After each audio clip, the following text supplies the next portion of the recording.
If you are new to the channel, then subscribe the channel and press the bell icon for further notification. Okay student, welcome you all to this new lecture on intermediate level where we are solving previous year JEE main questions on straight line and coordinate geometry. So today we will be solving 4 questions from 21, 22, 23 and then question number 24. Okay, then let's try to solve these questions. So next, if you come to 21, the lines this and this intersect each other. The lines x plus y equal to mod a and ax minus y is equal to 1 intersect each other in the first quadrant. So they are intersecting in the first quadrant. First quadrant means so whatever the lines they are intersecting in first quadrant means their x coordinate, y coordinate, these coordinates should be positive. All these values should be positive. So if you solve these two, x plus y is equal to mod a and ax minus y is equal to 1. So if you solve these two, it will be x will be equal to mod a plus 1 divided by 1 plus a. So if you solve it, so and if you solve for y, you multiply this is by ax plus ay is equal to a mod a, and then ax minus y is equal to 1. Then you subtract this one, then your y will be equal to a mod a minus 1 divided by a plus 1. So these are the coordinates. So both these coordinates should be positive because they are intersecting here. So whatever x and y both will be positive because there is in first quadrant. So this is the idea, this is the trick. That's why they have given intersect in first quadrant. If they it in second quadrant, then x will be negative, y will be positive. This one should be negative, this one should be positive. In third quadrant, both should be negative. In fourth quadrant, this one positive, this one negative. So that is the trick. So here it is given in first quadrant means both positive. So this is also positive, this is also positive. Okay. So if this is positive, then so this numerator will be always positive because it is mod a. Mod will always give me positive, so it will be always positive. So when it will be positive? When the lower one is always positive. From here you can analyze this one. If this is always positive, then plus divided by plus will be positive. Okay, now you come to here. Now this one you have already concluded that this one should be greater than 0. So if this one is greater than 0, then because for this condition both these should be satisfied because both are positive. So for this x to be positive, this one has to be greater than 0. If this has to be greater than 0, then you come to here. Now this is always positive. From here you are getting. So the numerator should also be always positive. So these two conditions should be satisfied. Okay. If this is satisfied, then only you can proceed. And it can satisfy because it is in first quadrant means it can cut here and here also. So it can be equal to also x and y because it can cut here also. This is also in first quadrant, we will say this is also in first quadrant. So it both can be equal to also. So we will put it in this way. Now up to this much it is okay. So what is the meaning of this one? This means that a is greater than minus 1. And what is the meaning of this one? This means a mod a is greater than 1. So what I told you, you can to remove mod, you can think it of two different function, or you can take square also both side. Then also it will give you answer. So if I take square both side, so it will be a to the power 4 should be greater than 1, or a to the power 4 minus 1 should be greater than 0, or a square minus 1, a square plus 1 should be greater than 0. Now a square plus 1 is always greater than 0 because it is a square is positive, 1 is positive. So forget about this. So you can divide by positive number. Suppose I am dividing both side by a, because if it is positive then I can divide. So it is a plus 1 into a minus 1 should be greater than 0. So what is the, so how we will do it? So we will put poles at 1, we will make this one 0, this one 0, we will put pole at minus 1. And we will start writing from this side plus minus plus. You need positive, so this can be the zone. Either a should be greater than 1 or a should be less than 1. So from here your conclusion is a should be greater than or equal to 1 or a should be less than or equal to minus 1. But less than or equal to minus 1 cannot be. So what? Because you need a common solution between both. Both these should be satisfied. Here it is this much, here it is this much. So what is the common solution? One is saying less than this, one is saying greater than this or this. So you can now fill it in this way. This is minus 1, this is. Suppose this one is saying greater than minus 1. Okay. And here this guy is saying it should be either greater than or this. So what is the common area? You can say this is the common area. So here both the thing is satisfied. So your a should be greater than 1. So it should be 1 to infinite. That is your option C. Now if you come to 22, a ray of light along this line gets reflected upon reaching x-axis. Okay, there is x-axis. This is suppose x-axis mine. A ray when comes here, then it gets reflected. Reflected means the angle it came, same angle it will go up. Okay. and this line you know. So what is the equation of this line? Suppose this dotted line I am drawing, and this line they have given x plus root 3y is equal to root 3. So this is the line. A ray is coming and then it got reflected. Suppose this is glass, then it is reflected. Light is. The equation of the reflected ray is, what is the equation of this ray they are asking. So first impression for reflected ray, whatever angle this one, theta, the same angle will be this one. You can see whatever angle. So what is this angle? So this angle will be always 180 minus theta. So this thing you should remember for a reflection. Whatever angle it comes, it will return by the same angle.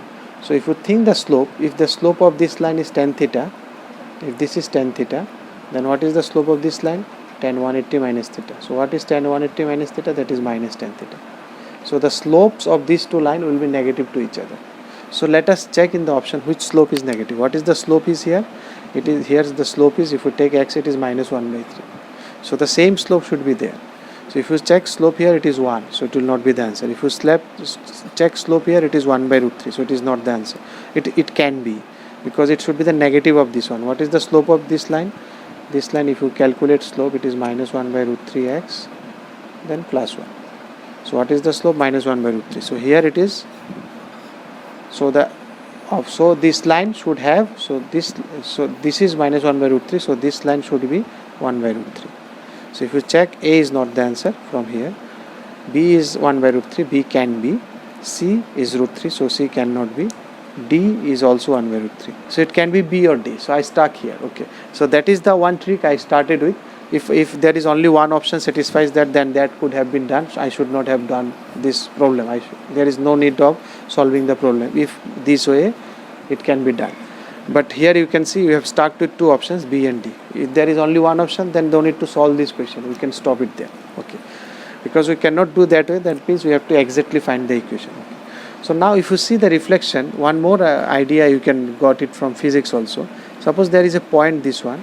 So if you take the image of that point, that will also come here in this line only, because that is the idea of reflection. If it goes this way, this goes this way, so it is just mirror image. The mirror image is here. So its mirror image is here. Its mirror image, this dotted line is the mirror image of this V, inverted V. So whatever is there, its image is here. So you take any point, its image you can find. Okay, and you can find this point also because it is meeting at x-axis. So meeting at x-axis means its y coordinates will be 0. When it crosses x-axis, whenever a line crosses x, suppose this is your x-axis, this is your y-axis. So whenever it is crossing x-axis, that means its y is 0. So you can find it this point. Suppose this is point P. Let me write. So what will be the coordinate of P on P? If you put it y is equal to 0 at P, your y is equal to 0. So what will be the equation? X plus root 3 into 0. I am calculating the coordinates of P. So therefore P is equal to root 3 comma 0. So I got this position, root 3 comma 0. So for this line, what else I need? For this line I need slope. I got slope. I need point also. So from slope point formula I can find this equation. So this point I got root 3 comma 0 and this slope. So slope is here 1 by root 3. So if we apply this one, y minus y1, 1 by root 3, and then x minus x1 is root 3. So it is root 3y is equal to x minus root 3. That is your option B is the correct option. This was the shortcut I tried initially, but I could not succeed it. 23 is a little bit related to 3D, but unfortunately they have given in straight line, so I have also taken from that as a straight line. But let me do it when we will complete 3D. Those who have completed 3D, they can understand. But those who are not completed, just wait for some time. When we will go to 3D, it will take some time because after completing 11 we will go. So you see this line x, y, z is there. So that's why it is 3D. So this type of format, we can write it in symmetrical format we say. So you can calculate y. There is a common, you have to bring this together in the same equation. X, y, z you have to bring in same line. Then that represents a good idea about the straight line. So to bring it in straight line, there should be some common link so that you can equate all. So that's the common link is y. So you calculate y from the first one. What will be the y? It is x minus root lambda minus 1 divided by root lambda is equal to y, which can be, from here also you can calculate y. So it will be z minus root lambda by root lambda minus 1. So this one can be written as y minus 0 by 1. So this is an ideal straight line equation. So this is your L1 in 3D. So those who have studied, they must have known this one. Now next come to this one, x minus, this one will be, again you calculate y from here. So this is will go that side, divide by root mu, that is equal to y, which is also equal to, if you calculate, z minus root mu by 1 minus root mu, and it is z minus 0 by 1, y minus 0 by 1. So again it is L2. So because these two are perpendicular to each other, you will understand this one, this into this, this into this, this into this should be equal to 0. From the M1, M2 also you can think on that way. So you will correlate these two. Right now I am not proving this one. We will correlate 2D and 3D when we will discuss 3D. It is very interesting. So from that you will say that from M1, M2 equal to minus 1 only, this can be proved. So because these two are perpendicular, so this lower product should be, you can remember this one, this into this, this into this, this into this equal to 0. For now you just remember this one. Those who understand, then they can do it, or rest you remember. Wait for me when I come to 3D. Root mu is equal to 0. So if you take product this one, so ultimately you will get root lambda plus root mu is equal to 0. Or you take square that side, take this one and take square, so lambda should be equal to mu. So that is your option D.